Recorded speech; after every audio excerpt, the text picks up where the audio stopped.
Bonne arrivée sur votre télévision, bienvenue sur HK6 dans ce nouveau numéro de Actu Soir sur la télévision au-delà de l'imagination. Merci mesdames, merci messieurs de votre fidélité. Actu Soir en ce jour se penche justement sur la conférence du 30 octobre 2025 à Paris, axée justement sur la paix dans la région de Grand Lac organisée par la France et Emmanuel Macron. On va justement analyser cette question de fond en comble, les enjeux autour de cette conférence en vue de la restauration de la paix dans la région de Grand Lac. Et avec nous ce soir sur ce plateau, monsieur Patrick Makolo, qui analyse des questions politiques, cadre au sein de l'ADPEC, parti de l'Union Sacrée de la Nation, mais aussi président de l'ONG Cri d'alarme Sauvons le Congo. Monsieur Patrick, bonsoir, cher peuple congolais. C'est la génération Cri d'alarme Sauvons le Congo qui parle, GCA ONG. Comme nous avons toujours besoin que ce Congo ne puisse pas se voir rayé sur la liste des pays existants dans le monde. Donc nous voulons que la RDC perdure et persiste et retrouve toutes ses frontières, retrouve la paix et retrouve le développement pour vraiment son essor, c'est-à-dire l'émergence. Oui, dans cette quête de la paix, Emmanuel Macron organise une conférence qui débute le 30 octobre à Paris en vue justement de la restauration de la paix dans la région de Grand Lac et notamment aussi sur la situation sécuritaire dans l'est de la République démocratique du Congo. Est-ce une bonne nouvelle déjà pour commencer? Bon, une nouvelle bonne, mauvaise, on peut mettre ça entre parenthèses parce que nous voyons le maître de la cérémonie qui invite. Alors, c'est tout ce que nous sommes en œuvre à l'est du pays. Parce que la France a signé des accords stratégiques et des accords secrets avec le Rwanda, qui est les minéraux dites stratégiques de la RDC.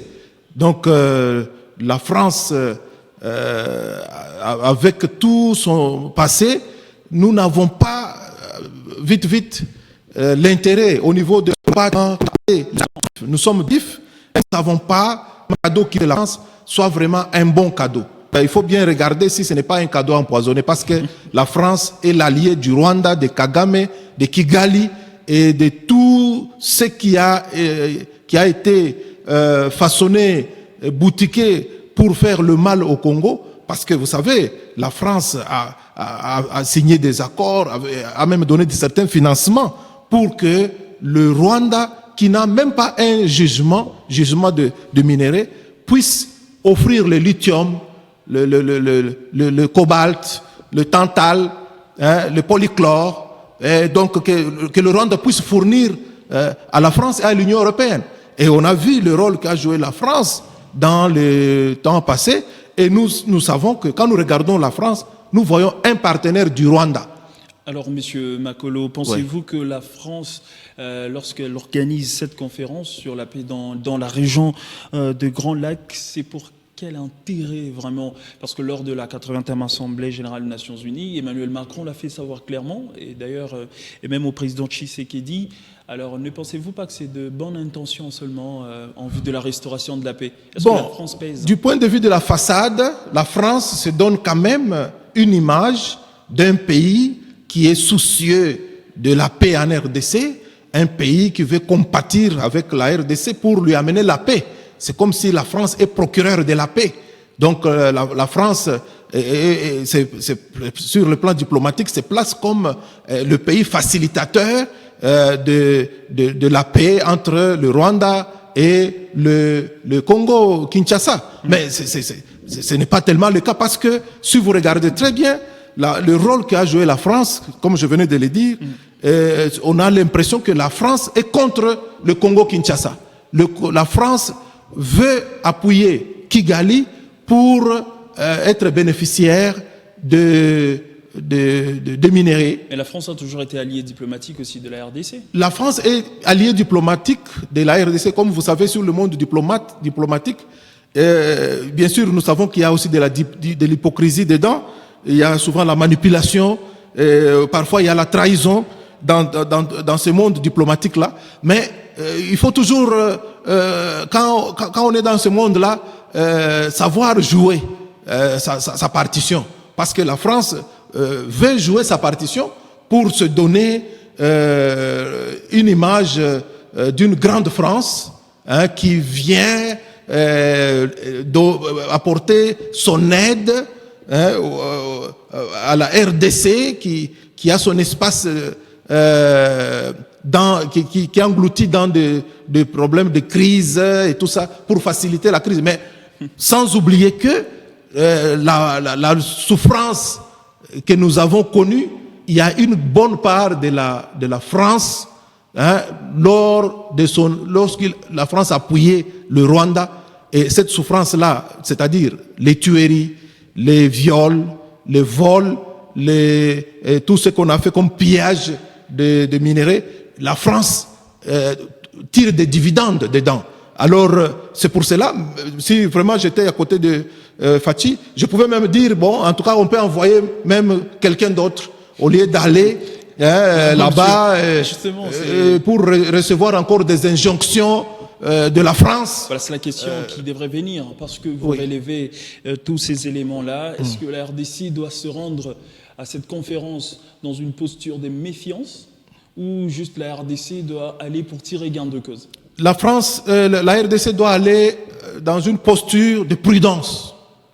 Donc, de prudence. Parce qu'on a parlé qu'il y a il y a les Togolais qui seront là-bas, comme sont aussi parmi les facilitateurs. Et certainement, Kagame va aller vite en courant, parce que Kagame sait que c'est la France qui a la cuisine, qui prépare le mets. Alors ces mets-là, nous ne serons pas très agités pour aller manger ces mets-là, parce que nous connaissons la cuisine qui est à la restauration, qui s'occupe de la restauration. Donc, c'est-à-dire, c'est un restaurant où peut-être le poison ne peut pas manquer. Non, donc c'est ça, c'est un restaurant. Donc il ne faut pas ni boire ni manger là-bas, mais il faut aller peut-être les écouter et donner maintenant notre propre version de fait après. Parce que on peut quand même saluer ces gestes-là. Bon, peut-être ces gestes-là peuvent favoriser, mais c'est apprendre avec des pincettes. Voilà, M. Makolo, cette conférence ne sera pas que basée sur la France. Le communiqué précise également que la conférence doit soutenir la dynamique de négociation, des médiations en cours, notamment ce qui se passe à Washington, à Doha également, au Qatar, et l'Union africaine aussi qui est là comme parrain africain. Alors, cette conférence doit également se baser sur cette dynamique de négociation. Alors, quels sont les défis concrets auxquels sera justement exposée cette conférence? Qu'est-ce que ça doit traiter vraiment de manière concrète pour éviter de tomber dans ce qui a déjà été fait et été dit par d'autres négociations, notamment à Doha et au Qatar? Qu'est-ce que cela peut apporter en plus? Bon, en fait, l'intitulé même de cette conférence-là, on appelle, c'est pour la paix. Ouais. C'est pour la paix. Alors, comme on parle de la paix, et que nous avons besoin de la paix, mais nous n'allons pas aller là-bas comme les commandeurs de la paix, ou bien les nécessités, faire la mendicité forcée de la paix. Nous allons là-bas comme un pays souverain qui part traiter d'égal à égal avec la France, avec le Rwanda, avec Togo et tous les autres pays comme Angola et consorts, tous les voisins de notre pays. Donc, c'est-à-dire le fruit de cette conférence que nous voulons avoir, bien sûr, ça ne va pas rester seulement des façades, sans toucher le fond. Mais le fruit que nous voulons, c'est que cette conférence nous parle de la vérité, parce qu'il y a la vraie vérité qui est le soubassement qui n'est pas tellement touché souvent, parce qu'on utilise souvent le mensonge pour habiller, et nous réclamons la vraie justice. La justice, c'est-à-dire le Rwanda nous a fait du mal avec la complicité de la France. Alors il faudra que cette justice-là nous soit réhabilitée. Donc on doit réhabiliter notre justice, on doit réhabiliter notre respect. Nous avons besoin du respect. Parce que ce respect-là, nous en avons besoin On nous a jeté des pots de bananes, des boutades, et tout ça. Et nous devons récupérer notre respect en tant que pays souverain et dans nos relations diplomatiques avec la France, avec le Rwanda, avec l'Ouganda, Kenya et tous les autres pays qui nous entourent, donc qui font partie au conflit, parce qu'il faut savoir que la France est partie au conflit. Donc la France, quand on parle de gens qui font du mal à la RDC, la France est dedans, même si la France a été porte-plume à l'ONU pour parler de la RDC, pour réclamer les sanctions. Mais ces sanctions-là, jusqu'à aujourd'hui, nous ne les voyons pas. Nous voyons que c'est toujours des façades que la France joue. Parce que parfois, la France a souvent une carte qu'on brandit. Quand on voit, par exemple, que non, les FARDC ont appuyé sur l'accélérateur pour faire du mal au Rwanda, alors la France apparaît comme pour tuer un peu le match, comme on le dit dans le sport. On tue un peu le match, on fait semblant de créer d'autres occasions où on doit encore se retrouver autour de la table, mais en réalité, on est en train d'équiper le Rwanda, et on leur donne le temps de replacer un peu leurs pions et tout ça pour continuer à nous faire du mal, à nous retarder. Voilà. Monsieur Makolo, l'un des axes de la conférence est justement la réponse à l'urgence humanitaire dans l'Est de la République démocratique du Congo. Mais c'est ce qui est dit. C'est ce qui est dit verbalement, des façades, comme je l'ai dit. Voilà, mais est-ce que c'est vraiment leur préoccupation, qui est la paix au Congo? Vous êtes tellement pessimiste quant à cette conférence, et surtout que c'est la France qui parraine cela. Oui, en tout cas, il faut être prudent. Il faut être prudent. Je sais qu'être pessimiste, ce n'est pas une qualité pour un leader qui a une vision de loin pour l'avenir de son pays, mais on doit être prudent. Même si nous sommes optimistes, mais on doit être prudent. L'aspect prudence doit plus compter, parce qu'on ne peut pas vraiment aller avec 100% de confiance pour une nourriture que la France est en train de préparer. Donc ça peut être une nourriture qui peut créer le mal, le maux de ventre. Alors, il faut aller avec des tacts, en étant aguerri, être sur ses gardes, parce qu'on ne sait pas qu'est-ce que réellement la France est en train de préparer à travers son semblant de conférence sur la paix pour aider l'humanité à l'est du pays et tout ça, non. Ouais, déjà, on va voir cette conférence qui va débuter le 30 à Paris, en France. Monsieur Patrick Makolo, enfin, quels résultats concrets peut-on attendre à moyen terme de cette conférence? Parce qu'on aimerait bien que les fruits soient perceptibles aussi à moyen terme, vu que la situation dans l'Est se dégrade toujours, en dépit de ce qui se passe à Washington, au Qatar. Qu'est-ce que la France peut venir apporter de plus à moyen terme? Non, rien n'empêche la France, si réellement elle est engagée dans la voie de la vérité et dans la sincérité, de nous aider à aller vite à la paix, demander à Kagame de taire les armes. C'est une histoire qui doit se faire dans une minute, parce que Kagame sait que il reçoit les injonctions de la France. Parce que la France, c'est son parrain. Donc elle peut décider de taire. Oui, facilement. Donc si réellement, c'est vraiment des injonctions qui sont données avec toute confiance, avec toute sérénité, Kagame n'a pas d'autre choix que de respecter cela. Parce que si Kagame tient, c'est parce qu'il y a aussi l'appui de la France. Alors, je crois que rien ne manque à la France de demander à Kagame de faire sortir tous ces Rwandais de la RDC, tous ces militaires de la RDC.